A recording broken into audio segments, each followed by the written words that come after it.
Hey guys, today we are going to look at the 9 elements of digital citizenship.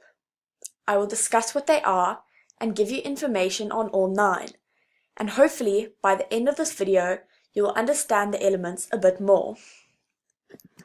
So, to start off, we will look at what the 9 elements are.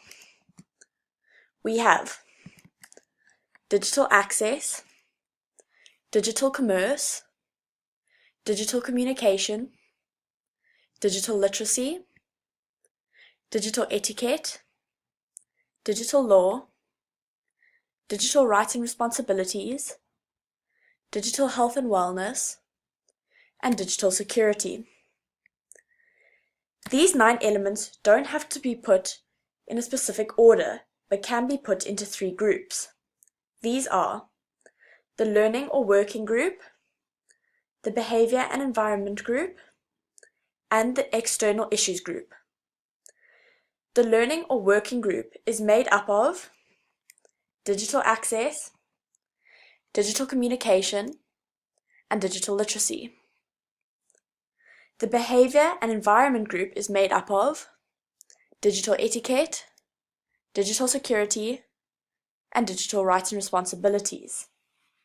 And lastly, the external issues and concerns group is made up of digital law, digital commerce, and digital health and wellness. We will first look at the learning and working group, starting with digital access. Digital access can be defined as the full electronic participation in society. The internet, cell phones, television, and other electronic information and communication technologies are changing the way people live, how they interact with each other, and how they learn. With the growth of technology, it is important that there is equal access to technology, as it can be used as an educational resource. However, undeveloped countries struggle to get the whole population access to technology due to it being very expensive. The lack of access is known as the digital divide. The digital divide can be socio-economic divide, an infrastructural divide, a content divide, a gender divide, a divide in skills, and the universal access divide. An important aspect which is often affected by the digital divide is social capital. Social capital is the collective value of who people know. This is impacted by the digital divide, as lack of access to technology or internet will limit the amount of people someone can connect with, as well as limit a person's communication skills. Other aspects that are affected by the digital divide are access to business information and knowledge, as well as access to academic knowledge and information. Next we have digital communication, which can be defined as the electronic exchange of information. As technology has evolved, so have the forms of communication. The internet and email, voice over internet protocol, cell phones, texting, social media, blogs, and internet forums are all different forms of communication. Each form comes with its own different and special etiquette, which needs to be followed. Communication etiquette is put in place because communicating online is almost never face-to-face contact, which means messages can very easily be misinterpreted. Having communication etiquette will help a message get across without it being misinterpreted. The last element in this group is digital literacy, which can be defined as the teaching and learning about tech and its use. To do this, one needs to have technical and cognitive skills. These skills will help understand information in a digital sense, as well as understand it in a large variety of formats. To be digitally literate, a person must know how to use many different forms of technology and know how to get good quality and effective information from that technology, know how to use technology responsibly with regards to information, privacy, and learning, know how to use skills with the right technology, and use the skills they have to give back to society. Having these skills will help with education as well as job opportunities. And to do this, people need to know and understand how computers and search engines work. Now we move on to the behavior and environment group, starting with digital etiquette. Digital etiquette, or netiquette, can be defined as electronic standards of conduct or procedure. Communication is usually made up of body language, tone of voice, and words. While communicating online, body language and tone are lost, which causes misunderstandings. Netiquette is put in place to avoid these misunderstandings and is the reason why netiquette is so important. Etiquette may differ when it comes to different situations, audience, or the environment. For example, etiquette within a business will differ to etiquette between friends. It has been proven that people tend to act differently online compared to when they are offline or face-to-face. According to Suter, 6 factors cause people to act differently online. Number 1, people tend to feel like they are anonymous. Number 2, people feel like they can't be seen. Number 3, there is a lack of accountability. Number 4, people feel they have become the same person as the one they are communicating with. Number 5, people feel as if being online isn't part of the real world.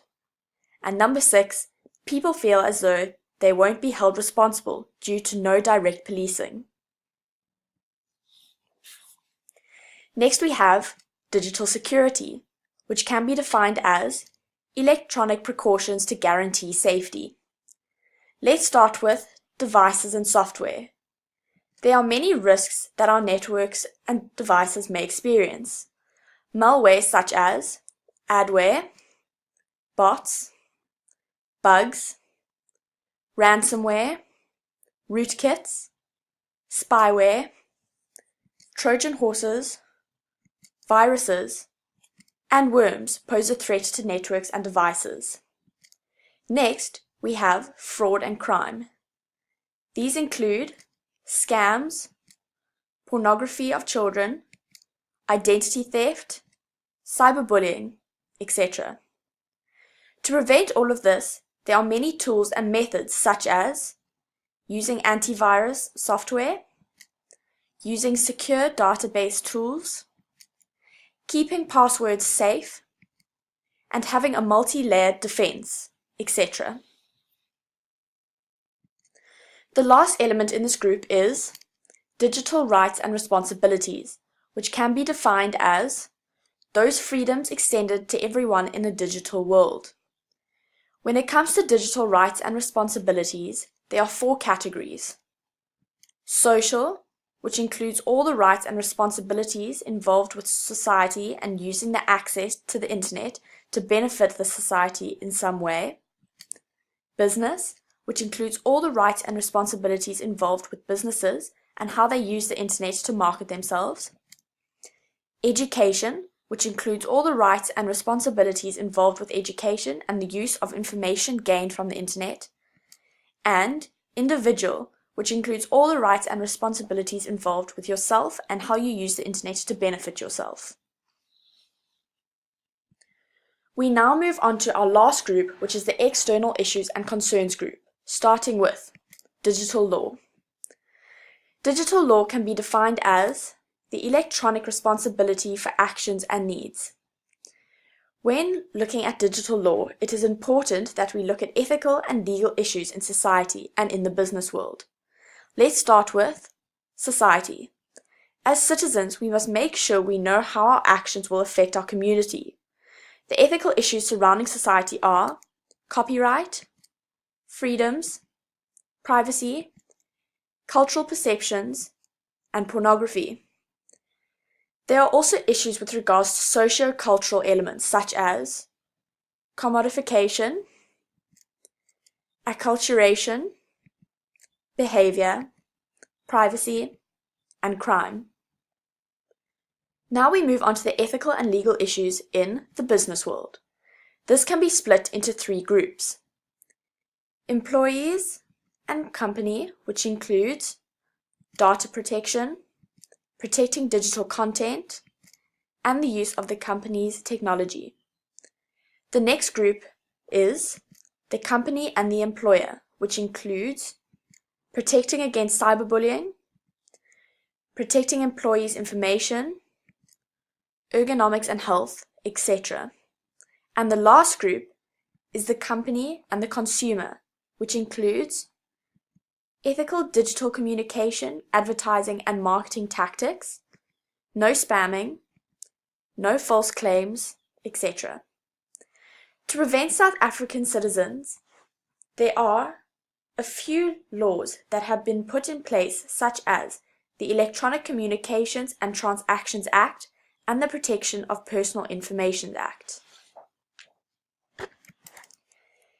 Next, we have digital commerce, which is defined as electronic buying and selling of goods. Digital commerce is made up of e-commerce, m-commerce, and s-commerce. In this day and age, being an informed consumer will really benefit a person. To become an informed consumer, one must follow the consumer's buying process. This includes recognizing one's needs, looking for information about different retailers' goods and services, evaluating the different retailers' goods and services, selecting a retailer, good or service, visiting the retailer store, website, or catalogs, and lastly, evaluating one's purchase and, if satisfied, being loyal to the retailer, good or service. Being an informed consumer will help, as you will make high-quality investments, safe investments, money-saving investments, ethical investments, and responsible investments. The last and final element is digital health and wellness, which can be defined as the physical and psychological well-being in a digital world. With the rapid growth of technology, the use of the internet has become important and frequent in our everyday lives. This, however, is causing physical and psychological effects on our health and wellness. Physical issues such as ergonomics, repetitive strain injury syndrome, eye strain, and obesity can all occur from overusing the internet and technology. The overuse of technology and the internet also cause psychological issues such as addiction, online disinhibition effect, cyberbullying, and cyberstalking. To protect people against these effects, people need to be trained and educated about the health risks of using technology and the internet. Educating children at an early stage in their lives should be imperative to limit the dangers early on. Overall, the 9 elements have been put in place to help all technology and internet users to be good and safe digital citizens. Educating and training people on all these elements will help create a safe digital world for all to enjoy.